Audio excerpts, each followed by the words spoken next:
नमस्कार मित्रांनो, महाराष्ट्राच्या राजकारणात पुन्हा एकदा मोठा स्फोट होण्याची शक्यता निर्माण झाली आहे आणि हा स्फोट होणार आहे थेट सुप्रीम कोर्ट ऑफ इंडियामधून.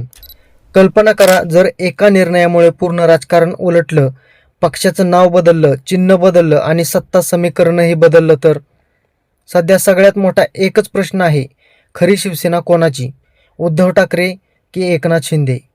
आणि आता जे संकेत मिळत आहेत ते पाहता आगामी काही दिवस महाराष्ट्रासाठी गेम चेंजर ठरू शकतात.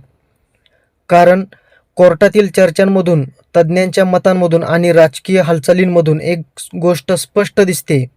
हा निकाल फक्त पक्षाचा नाही, हा निकाल सत्ता, ओळख आणि भविष्यातील राजकारण ठरवणार आहे.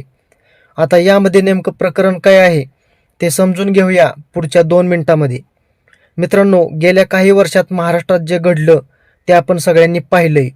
शिवसेनेत मोठी फूट पडली, एकीकडे उद्धव ठाकरे आणि दुसरीकडे एकनाथ शिंदे. यानंतर सुरू झाली खरी लढाई, पक्ष कोणाचा आणि सर्वात महत्त्वाचं चिन्ह कोणाचं. हा वाद गेला इलेक्शन कमिशन ऑफ इंडियाकडे आणि नंतर पोहोचला थेट सुप्रीम कोर्टामध्ये. म्हणजेच आता अंतिम निर्णय कुठे होणार, तर थेट देशाच्या सर्वोच्च न्यायालयात. आता यावर कोर्टात घडलेल्या घडामोडी आपण पाहूयात. माहितीनुसार कोर्टात दोन्ही बाजूंनी जोरदार युक्तिवाद चालू आहेत. उद्धव ठाकरे यांची बाजू काय सांगते? पक्षाची मूळ विचारधारा, संघटना आणि कार्यकर्ते आमच्यासोबत आहेत. तर दुसरीकडे एकनाथ शिंदे यांचा गट काय म्हणतो? आमच्याकडे बहुमत आहे, त्यामुळे पक्ष हा आमचा आहे. पण इथे एक महत्त्वाचा ट्विस्ट आहे.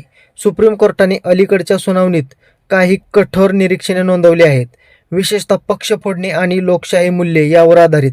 यामुळे राजकीय वर्तुळात चर्चा सुरू झाली आहे की निर्णय एकतर्फी जाऊ शकतो.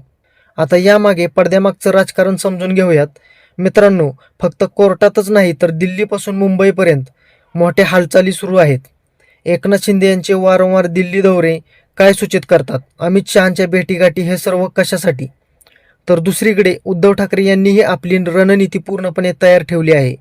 उद्धव ठाकरेंच्या सुद्धा वकिलांची टीम, कायदेशीर तयारी आणि सार्वजनिक भावना या तिन्ही गोष्टींवर त्यांचा भर आहे. आता हे सर्व ऐकल्यावर कोर्टातून काय संभाव्य निकाल लागणार हे आपण पाहूयात.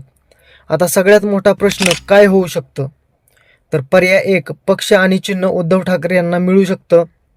पर्याय 2, चिन्ह गोठवलं जाऊ शकतं. पर्याय 3, दोन्ही गटांना नवीन नाव आणि चिन्ह मिळू शकतं. यावर राजकीय विश्लेषक काय सांगतात आणि कोर्ट काय निर्णय देऊ शकतं? तर कोर्टाकडे पूर्ण अधिकार आहेत आणि तो कोणताही अनएक्सपेक्टेड डिसिजन देऊ शकतो. आता यामुळे होणारा मोठा परिणाम आपण बघूयात. तर हा निर्णय फक्त शिवसेनेपुरता मर्यादित नाही, तर यामुळे महाराष्ट्रातील सत्ता समीकरण बदलू शकतं.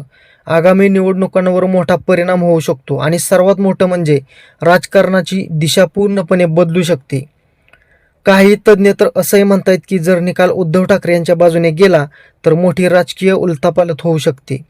मित्रांनो, आता या सगळ्यांची नजर फक्त एकाच गोष्टीवर आहे आणि ती म्हणजे सुप्रीम कोर्टाचा अंतिम निर्णय. तुम्हाला काय वाटतं, खरी शिवसेना ही कोणाची ठरणार? उद्धव ठाकरे की एकनाथ शिंदे?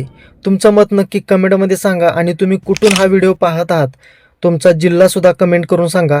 आणि अशाच प्रकारच्या अपडेटसाठी आपल्या चॅनलला सबस्क्राईब करायला विसरू नका. धन्यवाद.